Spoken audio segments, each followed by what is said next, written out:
Au moins 235 personnes ont été tuées et une centaine d'autres blessées dans l'attaque d'une mosquée du Nord Sinaï égyptien pendant la grande prière du vendredi. Une explosion a retenti à la mi-journée dans la mosquée Al-Raouda dans le village de Bir al-Abed. Des hommes armés arrivés en 4x4 ont ensuite ouvert le feu sur les nombreux fidèles qui se trouvaient à l'intérieur et devant la mosquée. L'attaque, qui est l'une des plus meurtrières en Égypte ces dernières années, n'a pas encore été revendiquée. Bir al-Abed est situé à une quarantaine de kilomètres à l'ouest d'Al-Arish, la capitale de la province du Nord Sinaï, qui a été victime ces dernières années de plusieurs massacres revendiqués par le groupe État islamique.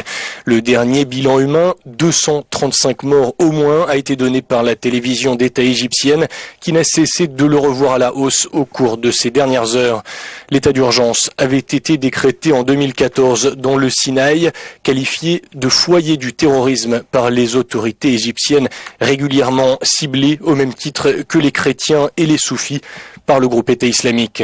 La mosquée Al-Raouda, qui a été visée, serait fréquentée par des soufis, adeptes d'un courant de l'islam considéré comme hérétique par le groupe djihadiste. L'attaque intervient à la veille d'une nouvelle ouverture du point de passage de Rafah, la frontière entre le territoire palestinien de la bande de Gaza et le Nord Sinaï égyptien, pour une période de 3 jours. Le président égyptien Abdel Fattah el-Sisi a convoqué une réunion d'urgence cet après-midi et décrété 3 jours de deuil national. Plusieurs dirigeants étrangers ont déjà réagi. C'est le cas du président français Emmanuel Macron, qui a présenté sur Twitter ses condoléances aux victimes du terrible attentat contre la mosquée de Bir el-Abed dans le Sinaï, qui, je vous le rappelle, a fait au moins 235 victimes pendant la grande prière du vendredi.